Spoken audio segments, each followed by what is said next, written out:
En el programa anterior. Bueno, hay que entender primero que cuando los españoles vienen a Honduras específicamente, que el primer dato que tiene es precisamente Colón en 1502, de por sí ellos ya estaban buscando rutas comerciales, o sea, estaban buscando caminos. Como bien decía, estaban buscando rutas por donde pues, encontrar oro, metales preciosos y desarrollo, pues buscar un desarrollo económico tanto para España como todos aquellos que se dedicaron o buscaron enriquecerse con esos nuevos descubrimientos.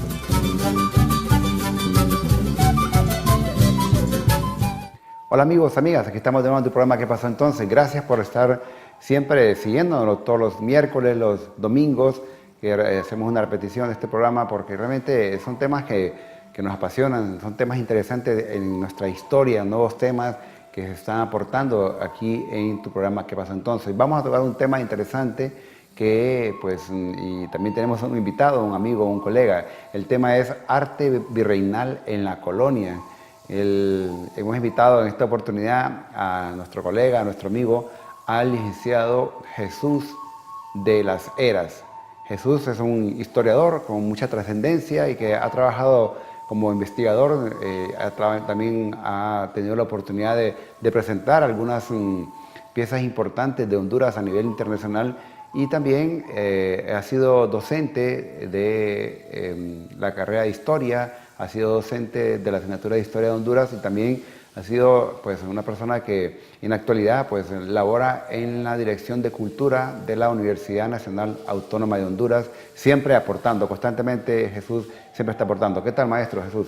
Muchísimas gracias, Arnulfo. Es un placer estar con ustedes este día y pues hablar un poco de lo que es este tema tan valioso para la historia nacional como es el arte virreinal en nuestro país. Vamos a tratar de hacer una ejemplificación, ¿verdad?, de algunos elementos que son memorables para la historia y la cultura de nuestro país, entendiendo que es una primera aproximación. Así es. Entonces, cuando hablamos, maestro de las Heras, cuando hablamos de arte virreinal, nos estamos refiriendo a exactamente a qué y más o menos el tiempo en el cual se desarrolla. Muy bien. La primera apreciación que debemos de tener es que al hablar del arte virreinal, eso viene marcado en una extensión geográfica que comprende un territorio que va del sur de Estados Unidos, la totalidad de México, Belice, América Central, el Caribe y una parte de Venezuela. Entonces estamos hablando de una unidad estilística, artística, que corresponde pues a una delimitación geográfica bastante amplia. La otra cosa que hay que ver es que como patrimonio cultural, como arte, pues también incluye una gran cantidad de manifestaciones plásticas, ¿verdad?, desde la arquitectura, escultura, pintura, las artes aplicadas, la platería, etc. Cada una de las diferentes provincias en el periodo colonial pues tendrá un énfasis en cuanto a su arte y algunas de las técnicas y tradiciones van a ser más marcadas, más acentuadas. Es así que, por ejemplo, Tegucigalpa, que es una población minera, pues su punto fuerte va a ser en lo que es la platería. Y así podemos ir identificando algunas diferencias en toda la región que corresponde a este territorio virreinal.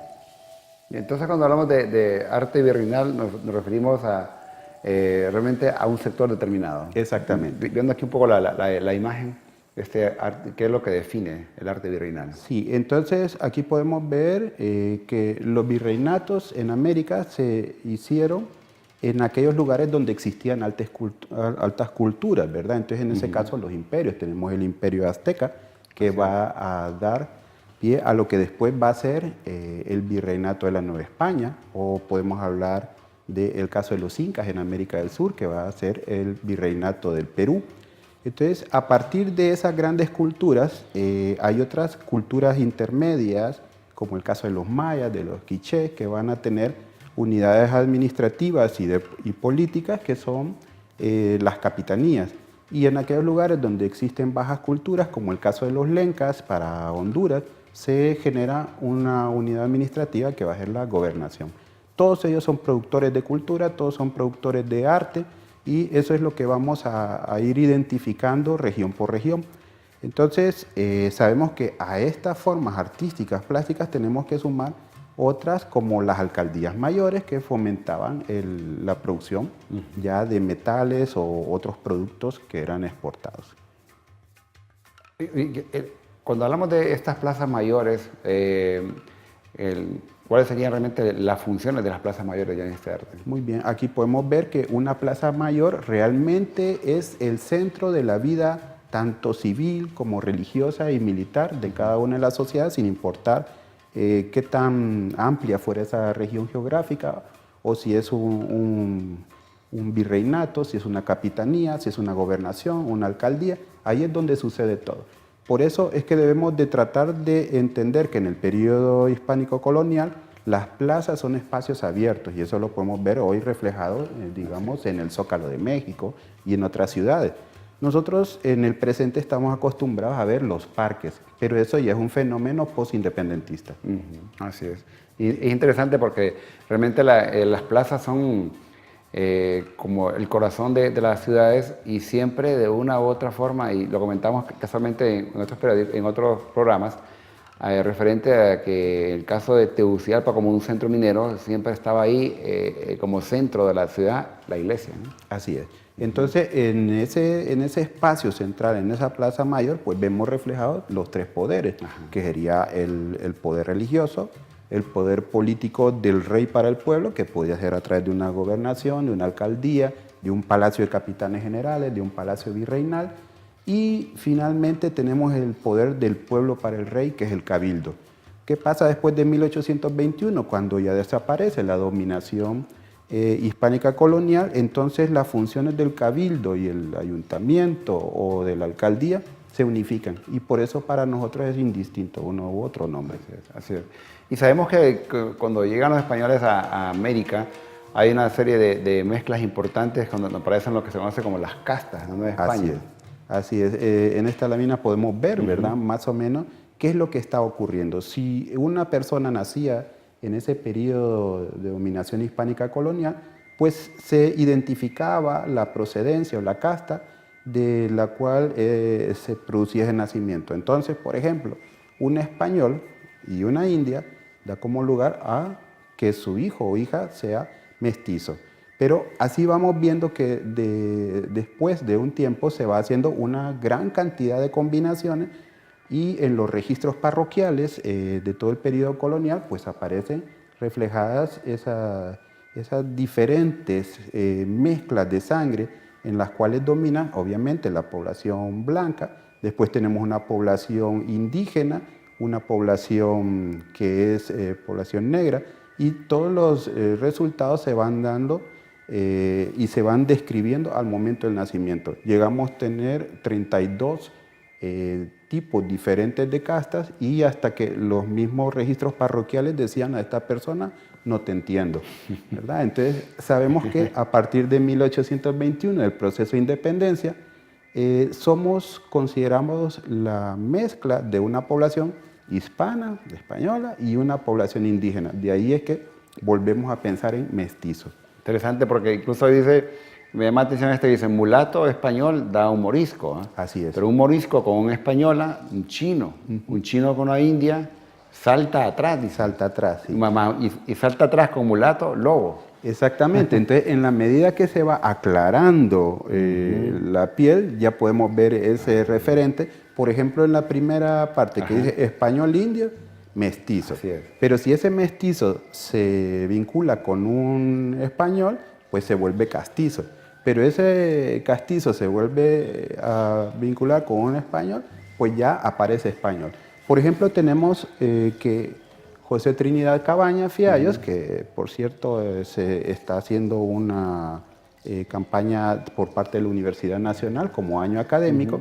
Él nació en Tegucigalpa, viene como hijo de personas acaudaladas de esta provincia, y aparece en el reflejo como español.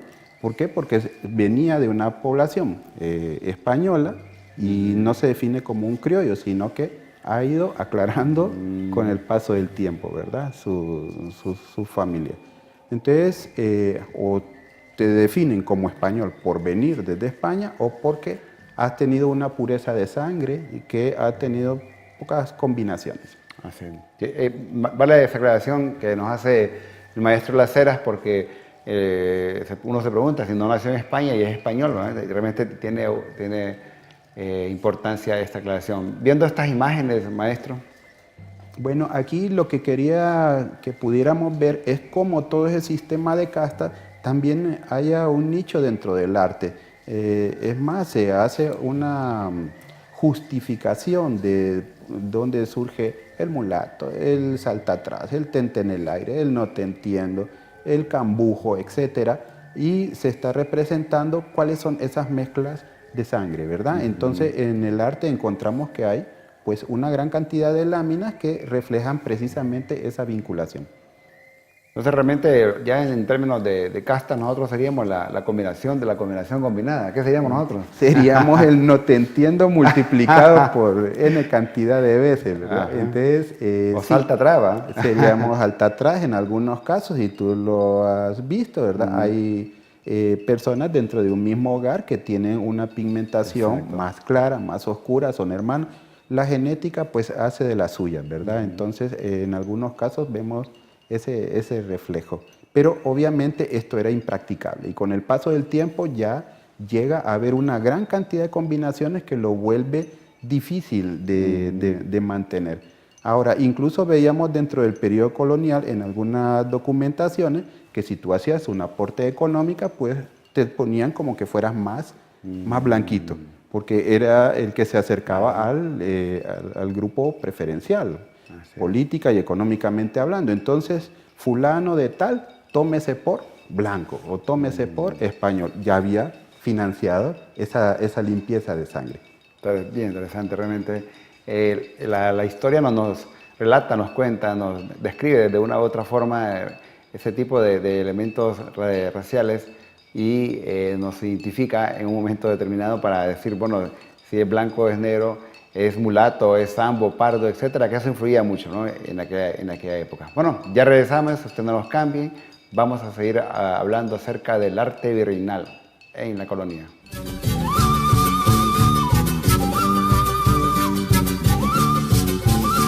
A entender mejor el arte, porque el arte va surgiendo en ese...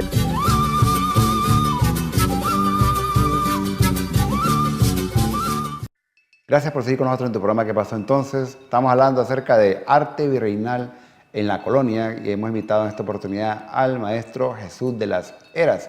Pero siempre pues te recuerdo que nos escribas a nuestro correo ¿qué pasó entonces? _stv@telebásica y también .com. Y también pues en nuestras redes sociales estamos como STVE Telebásica, así que cualquier comentario, cualquier tema que quieras que desarrollemos, con mucho gusto. Maestro Las Heras, realmente este arte virreinal se expande por diferentes países. Honduras no va a ser la excepción de este tipo de arte. Así es, de hecho tenemos que la producción artística a nivel continental, que es muy rica y muy variada, encuentra un nicho favorable dentro de la sociedad hondureña. Es muy destacada la producción que tuvo la Escuela de Quito en Perú y también lo que hizo la Escuela de Guatemala. En el caso de Honduras vemos que hay incluso la fusión de elementos culturales de ambas escuelas y es así como aparecen escuelas totalmente independientes del resto de la región americana donde puede percibirse una calidad magistral en el desarrollo de obras tanto artísticas como en lo que es los inmuebles. Si vemos a nivel de la región geográfica entonces que mencionábamos antes, el virreinato de la Nueva España es la demarcación a la que pertenece la Capitanía General de Guatemala. También es visto en algunos mapas y conocido como el Reino General de Guatemala y que involucra a toda la región centroamericana. También toma una parte de lo que es el sur de México, que es la parte de Chiapas, y estuvo unida como una administración homogénea durante el periodo colonial. Casi viendo este mapa y asociando la época prehispánica, uno dice todo Mesoamérica, ¿no? Es correcto. De hecho, la tradición cultural y artística que viene de Mesoamérica, pues la vamos a ver aquí reflejada en ese espacio de dominación. Si ustedes se fijan también, cuando hablamos de la Capitanía General de Guatemala, que va a tener por capital precisamente a Guatemala, este va a ser el centro formador de las prácticas, de las técnicas artísticas para toda la región. Entonces, algunas características que lo podemos ver desde el trazo de las ciudades, aparece reflejado acá, una planta renacentista en aquellas fundaciones donde la corona parte de cero para hacer su población. Como habíamos visto, las plazas mayores nos van a funcionar como el eje central de esa unidad administrativa y vamos a encontrar el caso de los conventos, las misiones, las órdenes religiosas, como el perímetro externo a ella. Entonces, gracias a la existencia de las órdenes religiosas, podemos ahora rastrear qué tan grande era un asentamiento en su periodo de inicio, ¿verdad?, de surgimiento.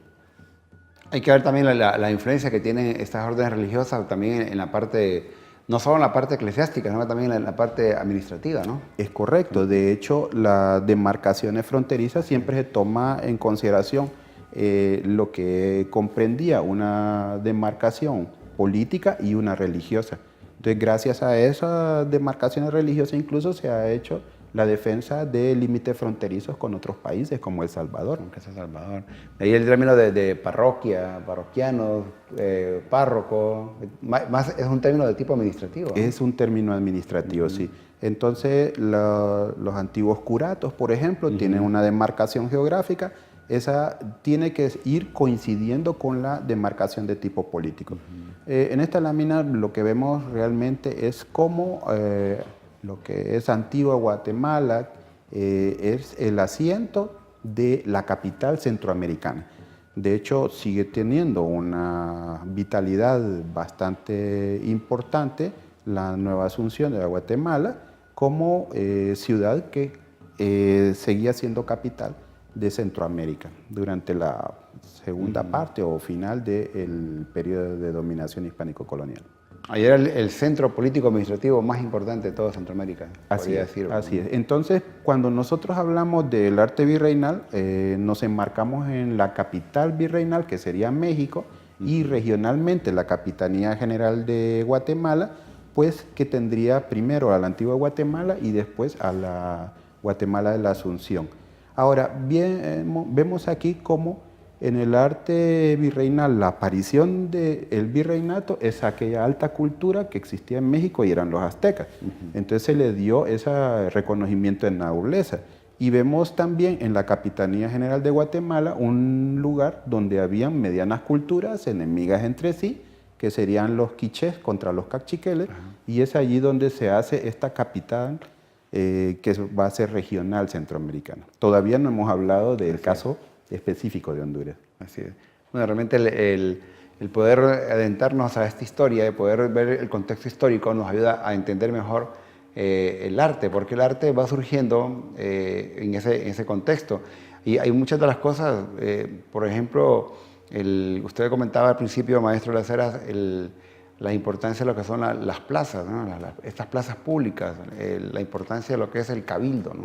Muy bien, sí, entonces ahí entendemos cómo dentro de esas funciones civiles, religiosas y militares, en este caso con una estampa asociada a nuestra Catedral de Tegucigalpa, vemos una escena militar. Ahí es también el punto de reunión del cabildo. El cabildo, como la autoridad del pueblo para el rey, ayudaba a que si venía una orden, por ejemplo, de una imposición tributaria desde España, la población de la ciudad se unía y se manifestaba: no podemos pagar más porque hay una hambruna, porque hay sequía, porque hay cualquier razón. Entonces había la posibilidad de negociar. Entonces no era una aceptación a ciegas de las leyes que venían directamente emanadas de la corona española. Y ahí es donde funciona esa idea de el cabildo. En la actualidad todavía, generalmente el último jueves de cada mes, las ciudades tienen algo que llamamos cabildo abierto, donde cualquier persona puede hablar. Eso es una práctica que viene desde el periodo hispánico colonial. El arte virreinal, realmente hay un tipo de arte que llama la atención mucho, en este caso son los famosos retablos, ¿no? Así es. Y en esta imagen que se desprende del interior de San Manuel de Coloete, la hemos traído porque realmente es una cápsula de tiempo.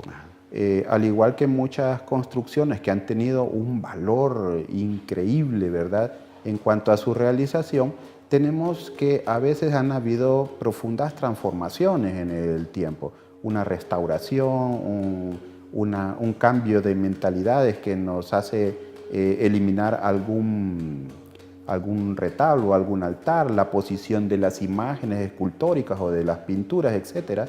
Eso nos cambia el referente inicial hacia el presente. En el caso de San Manuel de Coloete, que es la imagen que veíamos hace un momento, se ha mantenido como una cápsula de tiempo porque no ha variado sus condiciones artísticas desde el momento en que aparece al público, que es hace más de 320 años. Entonces, eso lo hace un buen ejemplo para que nosotros podamos reconocer lo que veía en otro tiempo histórico parte de nuestra sociedad.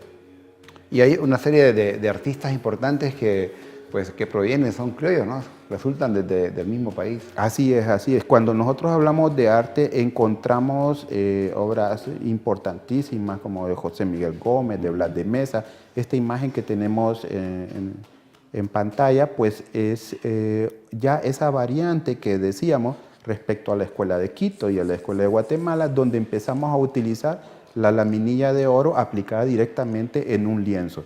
Entonces, esa es conocida como la Escuela de Comayagua. La Escuela de Comayagua hace un alarde de algo que no era común dentro del periodo colonial, y es colocar una corona imperial a un santo, ¿verdad? En este caso, el San José aparece con el niño aparece siendo todavía muy pequeñito, ya con su cruz sobre los hombros, pero el elemento distintivo es que ese San José aparece con una corona imperial. Si lo vemos nosotros en México, en Japón o donde sea, vamos a reconocer que es una obra que solo se hizo aquí, en la Escuela de Comayagua. Bien interesante, porque realmente eso nos dice de lo propio, el arte que se desarrolla acá. Y usted mencionaba a José Miguel Gómez, Blas de Mesa, que son una serie de pintores, artistas, al igual también de algunos que se movían, por así decirlo, en toda Centroamérica, ¿no? Hacían retablos en Guatemala, lo hacían en Nicaragua, lo hacían también en el caso de Honduras. Pero este pintor, José Miguel Gómez, fue uno de los que aportó mucho en esta época a la colonia, ¿no? Así es, y de hecho encontramos que dentro del periodo colonial hay una tendencia. La primera fase del arte colonial, pues lo que hacía es una obra carente de autor, generalmente traída de España. Esos motivos escultóricos o pictóricos eran reproducidos localmente para ser suministrados en iglesias de toda la región de Honduras y de toda la región centroamericana. Y como has apuntado, pues sí hay una presencia del arte ya no a nivel de provincia, sino de toda la región. Ese intercambio de estilos dentro de lo que es el arte desde el periodo renacentista, el barroco, el neoclásico, pues tiene una amplia difusión. En la iglesia, nuestras catedrales, el Catedral de Comayagua, la Catedral de Tegucigalpa, es donde se manifiesta mejor este tipo de arte virreinal. Sí. Nos interesa la Catedral de Comayagua como el máximo exponente artístico del periodo colonial, pero recordemos que la catedral que conocemos de Comayagua empezó su construcción en el año 1634, terminando para 1711 y dándole los últimos retoques en el año 1715, quiere decir que tiene 300 años ya de funcionamiento como catedral, y previamente era la iglesia de la Merced, que está muy cerca de la catedral, la que funcionaba como catedral inicial. Entonces han habido algunos cambios profundos y sí nos permite reconocer en este edificio lo que es el paso de la huella colonial a través del arte eminentemente barroco. Así es. Estilo barroco que bien lo menciona el maestro Jesús de las Heras, vamos a seguirlo comentando, un estilo barroco muy a lo nuestro, un barroco que se le conoce como hispano criollo, ¿verdad? Que lo vamos a comentar más adelante de ese estilo de barroco y que la encontramos en diferentes iglesias alrededor de todo Honduras. Bueno, usted no nos cambie, ya vamos a regresar hablando acerca del arte virreinal colonial.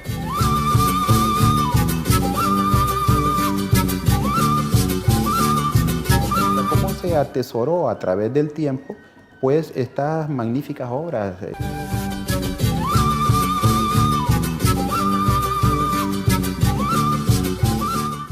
Hola amigos, amigas, gracias por seguir con nosotros aquí en el programa ¿Qué pasó entonces? Arte virreinal en la colonia, el tema que estamos hoy día pues, hablando y que hemos traído a nuestro amigo y colega, el maestro Jesús de las Heras. Honduras, a nivel de todo Centroamérica, destaca con ese tipo de arte. Honduras no se queda atrás, maestro de las Heras. No, de hecho, lo tenemos como uno de los principales aportantes en materia artístico-patrimonial. Y a nivel de la región, no solo fue una producción local, sino también una producción exportable para otras latitudes, otras provincias. Es así que destaca la producción en metales de la Alcaldía Mayor de Tegucigalpa y también de la Gobernación de Comayagua. Sabemos entonces que nuestras principales ciudades enmarcadas en la producción artística van a ser eminentemente Comayagua, como el principal centro político de la región de Honduras, después Tegucigalpa, con su especialidad en lo que es la platería, y ya vemos una producción en Comayagua y Gracias, que es una producción escultórica. Interesante, ¿eh? Porque siempre se ha querido pues, hacer notar que la única producción, todo venía desde lo que es Guatemala, ¿no? Sí, de hecho, Guatemala lo debemos de ver como un centro de consumo del arte que se estaba generando en Honduras y era ya un producto exportable entonces. Así es. La Casa Real, ¿cuál fue esta función de la Casa Real y por qué en la ciudad de Comayagua? Muy bien, nos sirve esta imagen como un reflejo del uso que pudo tener una construcción no religioso, en este caso la Casa Real funcionó como un banco. La corona española desde aquí hacía la administración de sus caudales y nos interesa porque todos los productos resultantes de la platería pues eran pesados y quintados en este lugar. Entonces también estamos viendo allí cómo se vio un descuido trágico, ¿verdad?, para la construcción, pero que en el presente ya ha sido restaurado y que tiene pues un uso cultural.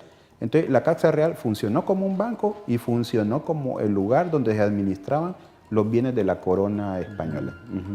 Es posible que toda la producción, la que se sacaba, la plata que se sacaba de Tegucigalpa, llegó a este sector, ¿no? ¿Cuál es más o menos la ruta a seguir? Sí, es que la Casa Real en Comayagua tenía a su homólogo, a su par en Tegucigalpa, que es la Real Casa de Rescates o Casa del Cuño, que en la actualidad es donde opera la Biblioteca Nacional. Entonces, la Biblioteca Nacional, al igual que la Casa Real, tenía funciones similares y, sin embargo, habían funciones adicionales que decíamos como banco dentro del espacio que ocupó esta Casa Real. Entonces, sabemos que fue dañado por un terremoto en 1777, que es el mismo que destruye a la capital de la región centroamericana, que es la antigua Guatemala. Y esto en el sentido de que de toda esta producción, recordemos que Tegucigalpa fue una de las ciudades que más aportó al tesoro de España. Usted comentaba, maestro de las Heras, que la iglesia La Merced en Comayagua se le considera que fue como la primera catedral en Comayagua, que luego se movió a la actual catedral. Cuando uno va a Comayagua se encuentra que hay una gran cantidad de iglesias tan cercanas. Así es, sí, si nosotros vemos incluso esa presencia de las iglesias nos permite delimitar qué tan amplio era el espacio geográfico utilizado al momento de la fundación, porque encontramos del centro histórico donde está la actual catedral, que a 2 cuadras está la iglesia de San Francisco. A 3 cuadras en dirección opuesta tenemos la iglesia de la Merced. A casi 4 cuadras está la iglesia de la Caridad. Si nosotros tomamos en Comayagua esas construcciones religiosas, vemos que eso constituye el marco máximo de ocupación en el momento de desarrollo inicial como ciudad. En el caso de Tegucigalpa ocurre lo mismo. Tenemos de la catedral y del actual Parque Central de Tegucigalpa a 2 cuadras la iglesia de San Francisco, a 1 cuadra la iglesia de la Merced y la iglesia de los Dolores casi a 4 cuadras. Todo lo que queda encerrado en ese espacio es lo que vendría a ser el casco histórico, o llamado también casco viejo o centro histórico de la ciudad. Interesante, ¿no?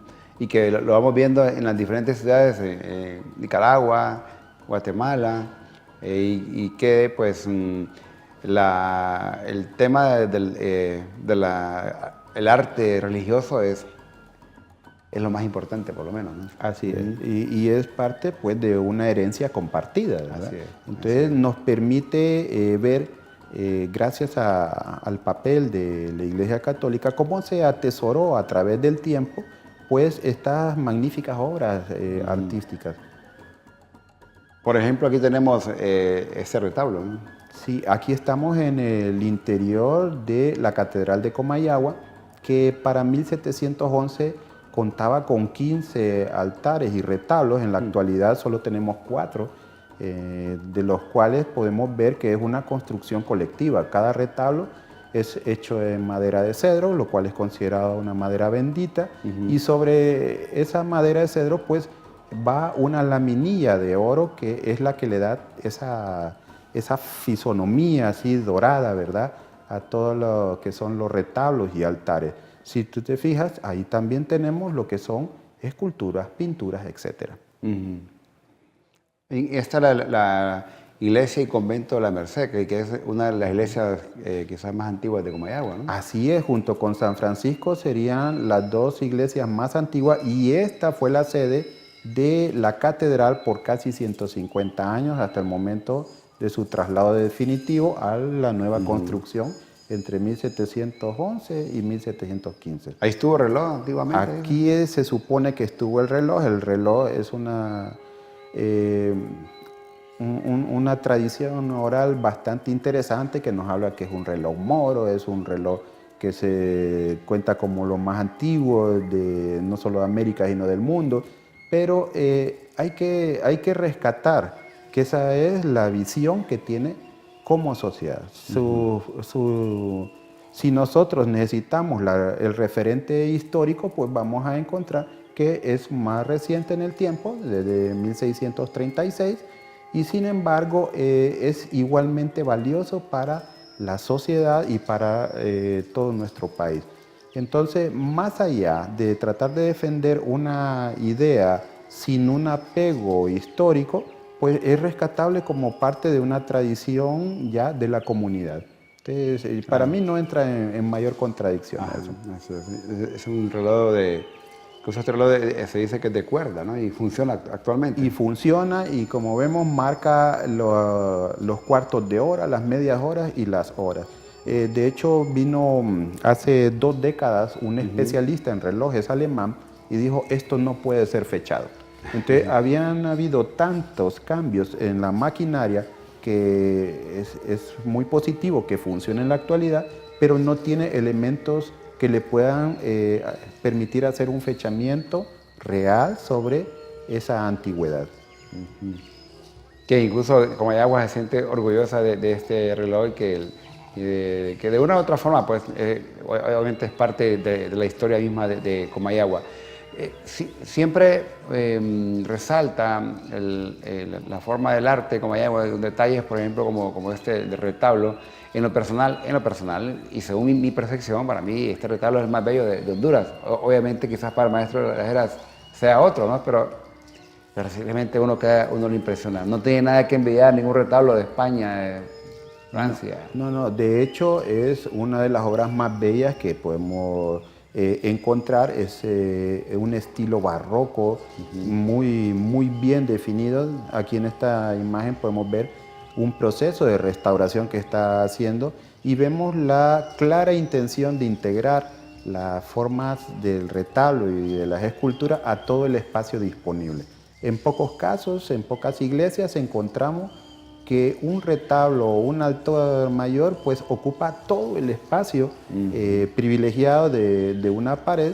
Generalmente es una inclusión, ¿verdad?, a lo que es el cuerpo de la iglesia. En este caso está diseñado y confeccionado a la forma final que va a tener esa construcción. Y el hecho de que usted mencionaba que en la iglesia de la catedral había más de 15 retablos, nos dice el poder también, igual el poder económico, ¿no? Sí, y recordemos que estas obras, ese dorado no es una pintura que estamos haciendo con los aerosoles de la actualidad, sino que es la minilla de oro.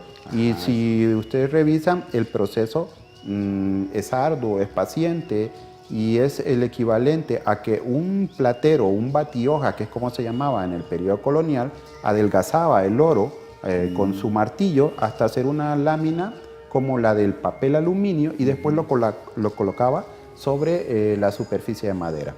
Entonces es un proceso que es caro, que es algo muy identificable como parte de un gremio que alcanza una notoriedad a nivel de la región y cuyo producto final es muy trascendental en el tiempo. Y igual, usted lo mencionaba, es como la especialidad de cada uno de estos artistas. Sabían quiénes se dedicaban a hacer retablos, quiénes se dedicaban a hacer la platería, los copones, otros que se dedicaban a hacer otro tipo de decoración que utilizaban los sacerdotes en la época, ¿no? Así es, y de hecho encontramos como en el periodo colonial había una gran cantidad de dificultades para que una persona lograra ese reconocimiento como un maestro mayor en una técnica artística. De hecho, para ser maestro, primero tenía que ser un oficial, antes tenía que haber sido un aprendiz, y esto podía llevar que dentro de una práctica haber invertido de 6 a 8 años, ¿verdad? Entonces no es cualquiera. Y de hecho tiene que examinarse con los profesionales, por así decirlo, de esa materia para poder alcanzar la posibilidad de ser contratado para hacer obras. Ya sabemos que una vez que ha sido marcado su reconocimiento, pues hacemos obras tanto para las principales ciudades, que en ese momento eran Comayagua, Tegucigalpa, y para otras ciudades más pequeñas, donde el producto artístico era también ampliamente demandado. ¿Tenemos datos, maestro de las Heras, de algunos productos, o sobre todo de platería, en otros países de Centroamérica? Sí tenemos datos, y de hecho encontramos como en Guatemala hay una amplia cantidad de piezas de platería. Cada pieza de platería al final estampaba una corona pequeñita que significaba haber pagado su contribución como impuesto al rey, que es considerado el quinto real o el 20% del valor de esa pieza. Entonces imagínense, si una obra pesa 5 libras, el equivalente a 1 libra, ese valor tiene que ser pagado como un impuesto. Además encontramos que cada ciudad donde se hacían trabajos en platería estampaba el sello de la ciudad, y así podemos identificar de qué ciudad proviene cada una de estas piezas.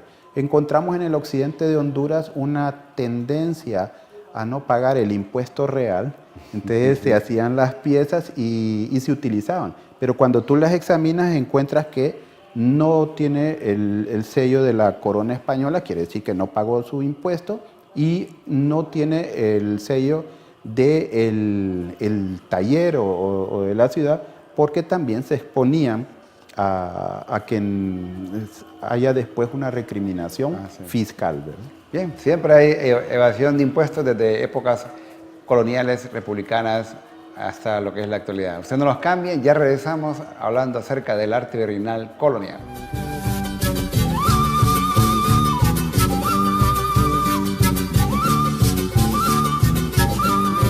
Nos da ese contraste, ¿verdad?, entre una sencillez y sobriedad.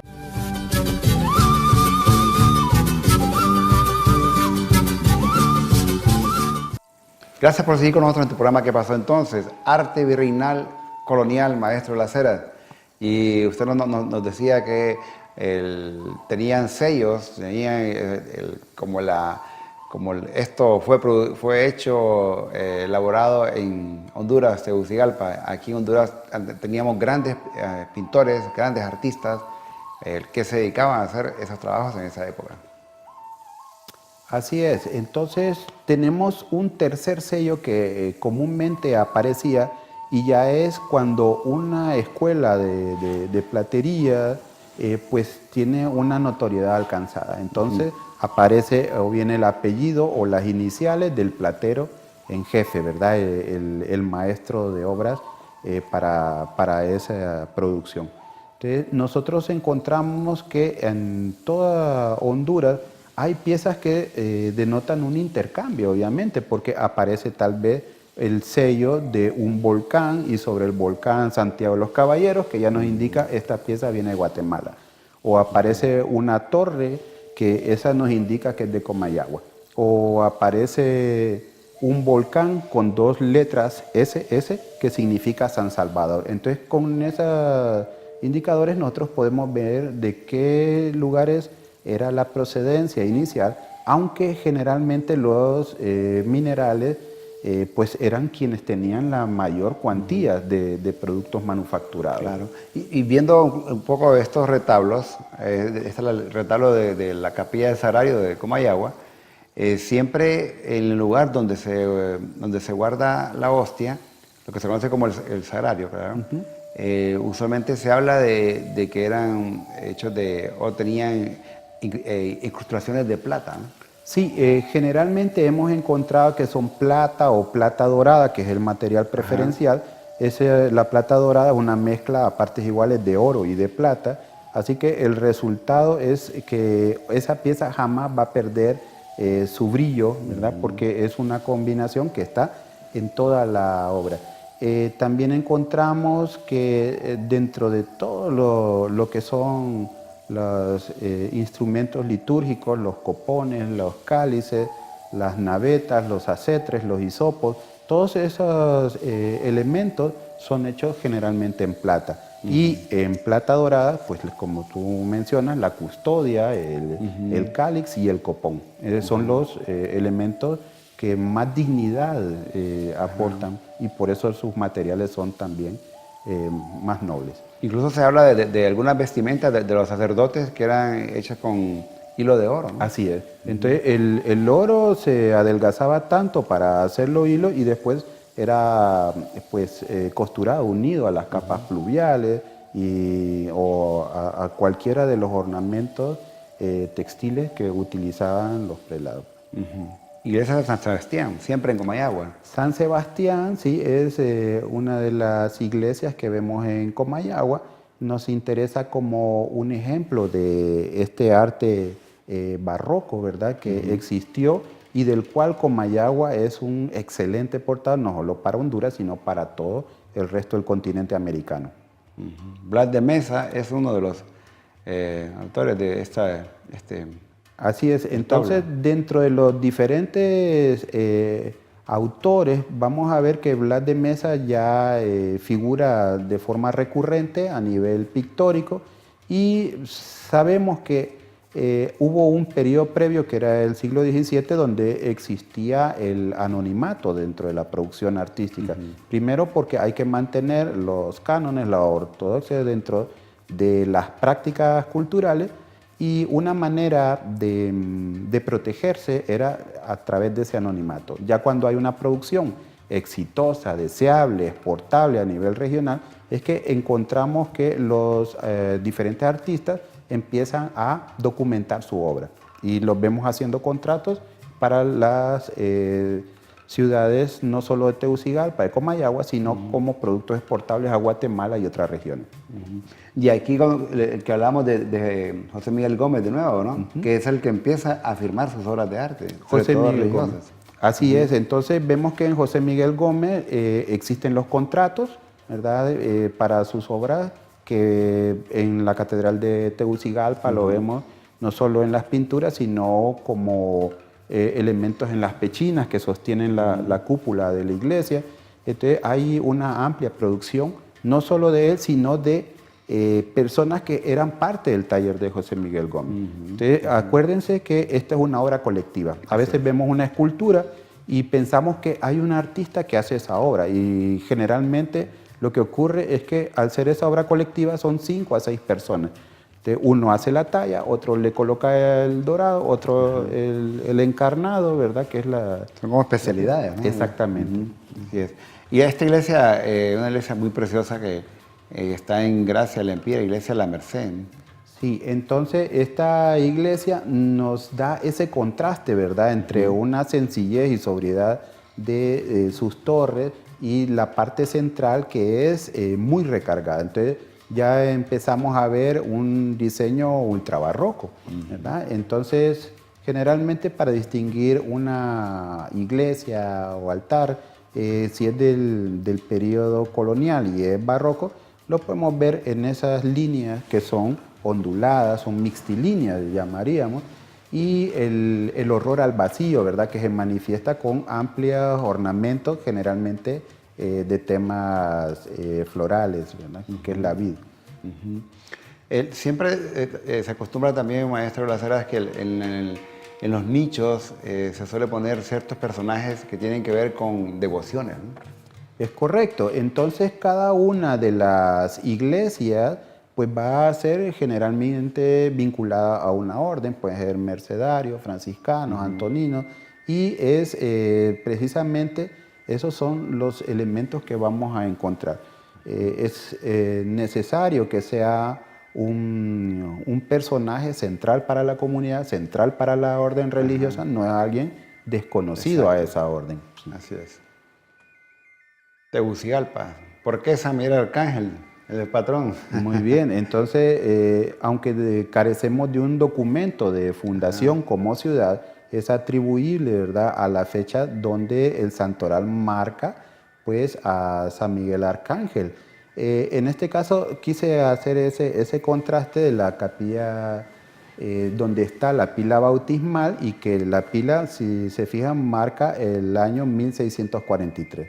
Aunque la construcción que conocemos ahora como Catedral de Tegucigalpa o de San Miguel Arcángel de Tegucigalpa es más reciente, vemos que ese elemento cultural que sería la pila bautismal data de la construcción previa. Recordemos que esta fue incendiada, de hecho se dice que la población mulato y parda de la ciudad de Tegucigalpa hizo una iglesia que era mucho mejor y que rivalizaba con la de los españoles, que sería el Café de los Dolores, y misteriosamente e inmediatamente se incendió la iglesia de los españoles. Inmediatamente se creó esta, que va a ser la segunda construcción religiosa más notable después de la Catedral de Comayagua. Interesante. Igual con sus interiores, ¿no? Los retablos. La ciudad de Gracia es una ciudad que tiene muchas edificaciones de tipo colonial y que algunas se han mantenido hasta nuestros días, ¿no? Así es, entonces aquí vemos otros ejemplos de arquitectura, ¿verdad? De hecho tenemos las construcciones no solo religiosas, sino las de tipo civil, ¿verdad?, que es lo que tratamos de evidenciar acá, y no necesariamente o no únicamente vamos a encontrar el estilo barroco salomónico, sino lo que sigue después, que sería un estilo neoclásico, como se ve en ese palacio municipal que está en la parte superior. ¿Y el edificio que está en la parte inferior derecha? Bueno, este es un elemento de tipo renacentista, y se supone que aquí estuvo la audiencia de los confines, que era la máxima autoridad judicial en toda Centroamérica para los años de la primera mitad del siglo XVII. Fue la primera, ¿no? Así audiencia. Algo tuvo de importante en la ciudad de Gracia para ubicar. Bueno, sí, era registrada como el punto central de lo que era el Reino de Guatemala o la Capitanía General de Guatemala. Por intereses particulares y obviamente de orden económico, es que después vemos que hay un traslado a lo que es la ciudad de Antigua Guatemala, donde se ocuparon estas actividades judiciales. Así. Bien, realmente ha sido muy ilustrativo el tema. Sabemos que esto es amplio. Aquí estamos dando una muestra, maestro de las Heras. Usted que ha tenido esa oportunidad de tener ese contacto con estas obras, este arte virreinal, ya como a manera personal, ¿qué es lo que más le ha impactado estas obras de arte virreinal? Muy bien. Lo primero es que en nuestras construcciones hay mucha vitalidad, hay mucha riqueza. Si tú te vas a otras sociedades de América del Sur o de Europa, encuentras que el uso de los materiales puede ser muy digno, muy solemne, pero las realizaciones técnicas que va a desarrollarse localmente y a la región centroamericana nos hace ver cómo enfrentaban cada uno de estos retos artísticos y lo sacaron muy bien. También a nivel pictórico y escultórico encontramos como los mejores referentes en cuanto a movimiento, a vitalidad, entendieron y se compenetraron muy bien con ese proceso de producción. Y finalmente, para nosotros, reviste un reflejo de la historia acumulada hasta el presente y como una identidad compartida. Así. Interesante e importante. El arte nos cuenta la historia de estos personajes, de la historia de su gente, la historia de sus comunidades. Y a ustedes, pues gracias por continuar con nosotros, seguir con nosotros en este programa y los programas que van a seguir. Al igual, maestro Las Heras está invitado para los siguientes programas. Sabemos que hay unos temas que nos va a dar a conocer, sus investigaciones también. Y no olviden escribirnos a nuestro correo ¿qué pasó entonces? _stv@telebasica.com. Al igual también en nuestras redes, que estamos como STVE Telebásica. Así que agradeciendo al maestro Las Heras por aceptación a nuestra invitación. Y a ustedes, gracias. Nos vemos en la siguiente. Soy Arnulfo Ramírez de la Costa. Hasta pronto.